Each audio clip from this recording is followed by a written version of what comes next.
ಬರೋಬ್ಬರಿ 17 ವರ್ಷಗಳ ಕಾಲ ಸ್ವಯಂ ಗಡೀಪಾರಿಗೆ ಒಳಗಾಗಿದ್ದ ಬಾಂಗ್ಲಾದೇಶ ನ್ಯಾಷನಲಿಸ್ಟ್ ಪಾರ್ಟಿ ನಾಯಕ ತಾರಿಕ್ ರೆಹಮಾನ್ ಗುರುವಾರ ತಮ್ನಾಡಿಗೆ ಮರಳಿದ್ದಾರೆ.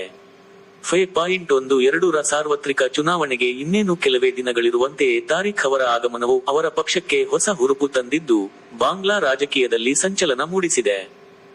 ಪತ್ನಿ ಜುಬೈದಾ ಮತ್ತು ಪುತ್ರಿ ಜೈಮಾರೊಂದಿಗೆ ಢಾಕಾಗೆ ಬಂದಿಳಿದಿದ್ದಾರೆ. ಢಾಕಾಗೆ ಬಂದಿಳಿಯುತ್ತಿದ್ದಂತೆ ತಾರಿಕ್ ಅವರ ಕುಟುಂಬಕ್ಕೆ ಅದ್ದೂರಿ ಸ್ವಾಗತ ದೊರೆತಿದೆ. ಅವರನ್ನು ಸ್ವಾಗತಿಸಲೆಂದೇ ಢಾಕಾದಲ್ಲಿ ಭಾರಿ ಸಂಖ್ಯೆಯಲ್ಲಿ ಅಭಿಮಾನಿಗಳು ಆಗಮಿಸಿದ್ದರು. ಅಲ್ಲಿಂದ ತಾರಿಕ್ ಅವರು ಬುಲೆಟ್ ಪ್ರೂಫ್ ಕಾರಿನಲ್ಲಿ ಪೂರ್ವಾಂಚಲದ ಕಾರ್ಯಕ್ರಮಕ್ಕೆ ತೆರಳಿದರು.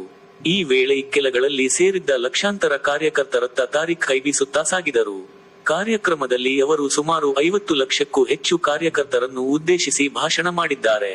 ಇದು ಮುಂಬರುವ ಚುನಾವಣೆಯ ದೃಷ್ಟಿಯಿಂದ ಬಿಎನ್ಪಿಯ ಅತಿದೊಡ್ಡ ಶಕ್ತಿ ಪ್ರದರ್ಶನವೆಂದೇ ವಿಶ್ಲೇಷಿಸಲಾಗುತ್ತಿದೆ. ನಾವು ಎಲ್ಲಾ ಧರ್ಮಗಳಿಗೂ ಸುರಕ್ಷಿತ ದೇಶವನ್ನು ನಿರ್ಮಿಸುತ್ತೇವೆ. ದಿನಾಂಕ: ಢಾಕಾ. 17 ವರ್ಷಗಳ ಬಳಿಕ ಬಾಂಗ್ಲಾದೇಶಕ್ಕೆ ಮರಳಿದ ತಾರಿಕ್ ರೆಹಮಾನ್ ಲಕ್ಷಾಂತರ ಜನರನ್ನುದ್ದೇಶಿಸಿ ಮೊದಲ ಭಾಷಣ ಮಾಡಿದ್ದು, ಎಲ್ಲ ಧರ್ಮದವರಿಗೂ ಸುರಕ್ಷತೆ ಒದಗಿಸುವ ನಾಡನ್ನು ಕಟ್ಟುತ್ತೇವೆ ಎಂದು ಭರವಸೆ ನೀಡಿದ್ದಾರೆ. ಮಾರ್ಟಿನ್ ಲೂಥರ್ ಕಿಂಗ್ನಂತೆ ಭಾಷಣ ಆರಂಭಿಸಿದ ತಾರಿಕ್, ಬಾಂಗ್ಲಾದೇಶಕ್ಕಾಗಿ ನನ್ನ ಬಳಿ ಒಂದು ಯೋಜನೆ ಇದೆ ಎಂದು ಹೇಳಿದರು. ಬಾಂಗ್ಲಾದೇಶವು ಪರ್ವತ, ಬಯಲು ಸೀಮೆಗಳನ್ನು ಒಳಗೊಂಡ ದೇಶವಾಗಿದ್ದು, ಮುಸ್ಲಿಂ, ಹಿಂದೂ, ಬೌದ್ಧ ಮತ್ತು ಕ್ರೈಸ್ತ ಧರ್ಮೀಯರ ನೆಲೆಬೀಡಾಗಿದೆ. ಯಾವುದೇ ಮಹಿಳೆ, ಪುರುಷ ಅಥವಾ ಮಕ್ಕಳು ತಮ್ಮ ಮನೆಯಿಂದ ಹೊರಟು ಸುರಕ್ಷಿತವಾಗಿ ಹಿಂದಿರುಗಲು ಸಾಧ್ಯವಾಗುವಂತಹ ಸುರಕ್ಷಿತ ಬಾಂಗ್ಲಾದೇಶವನ್ನು ನಿರ್ಮಿಸಲು ನಾವು ಬಯಸುತ್ತೇವೆ. ಇದಕ್ಕೆ ಬಾಂಗ್ಲಾದೇಶದಲ್ಲಿ ವಾಸಿಸುವ ಎಲ್ಲರ ಸಹಕಾರ ಬೇಕಾಗಿದೆ ಎಂದಿದ್ದಾರೆ. ಯಾರಿದು ತಾರಿಕ್ ರೆಹಮಾನ್? 2.5 ವಿವರಣ ಸೂಚಿ. ಬಾಂಗ್ಲಾದೇಶ ನ್ಯಾಷನಲ್ ಪಾರ್ಟಿಯ ಹಂಗಾಮಿ ಮುಖ್ಯಸ್ಥರಾಗಿರುವ ತಾರಿಕ್ ರೆಹಮಾನ್, ಬಾಂಗ್ಲಾದ ಮಾಜಿ ಅಧ್ಯಕ್ಷ ಜಿಯಾವುರ್ ರೆಹಮಾನ್, ಮಾಜಿ ಪ್ರಧಾನಿ ಖಾಲಿದಾ ಜಿಯಾ ಅವರ ಪುತ್ರರಾಗಿದ್ದಾರೆ. ಹಲವು ಪ್ರಕರಣಗಳಲ್ಲಿ ಆರೋಪಿಯಾಗಿರುವ ಇವರು, ಬಾಂಗ್ಲಾದ ಡರ್ಕ್ ಪ್ರಿನ್ಸ್ ಎಂದೇ ಕುಖ್ಯಾತಿ ಗಳಿಸಿದ್ದರು. 2001ರಲ್ಲಿ ಪಕ್ಷದಲ್ಲಿ ಗುರುತಿಸಿಕೊಂಡ ರೆಹಮಾನ್, ಬಾಂಗ್ಲಾದ ಮುಂದಿನ ನಾಯಕ ಎಂದು ಬಿಂಬಿಸಲ್ಪಟ್ಟಿದ್ದರು. ಆದರೆ ಭ್ರಷ್ಟಾಚಾರ ಪ್ರಕರಣವೊಂದರಲ್ಲಿ 2008ರಲ್ಲಿ ಅವರನ್ನು ಬಂಧಿಸಿದ ಸರ್ಕಾರ ಜೈಲಿನಲ್ಲಿಟ್ಟಿತ್ತು. ಬಳಿಕ ಚಿಕಿತ್ಸೆಯ ನೆಪವೊಡ್ಡಿ ಅವರು ಕುಟುಂಬ ಸಮೇತರಾಗಿ ಬ್ರಿಟನ್ಗೆ ತೆರಳಿದರು. 17 ವರ್ಷ ಸ್ವಯಂ ಗಡೀಪಾರು ಶಿಕ್ಷೆ.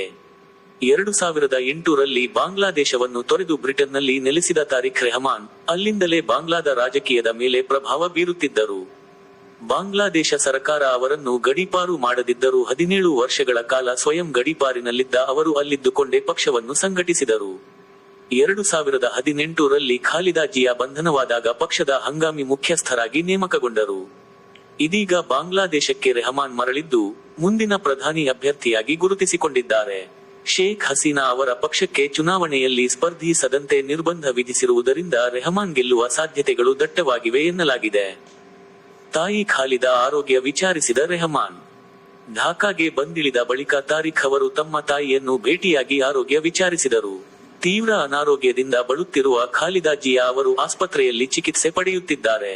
17 ವರ್ಷಗಳ ಬಳಿಕ ತಾಯಿ ಮತ್ತು ಮಗ ಒಂದಾದರು. ಜೈ ಕರ್ನಾಟಕ. ಹರೇ ಕೃಷ್ಣ. ನಮ್ಮ ಚಾನಲ್ಗೆ ಸಬ್ಸ್ಕ್ರೈಬ್ ಮಾಡಿ ಇನ್ನಷ್ಟು ಮಾಹಿತಿಗಾಗಿ. ಢಾಕಾ.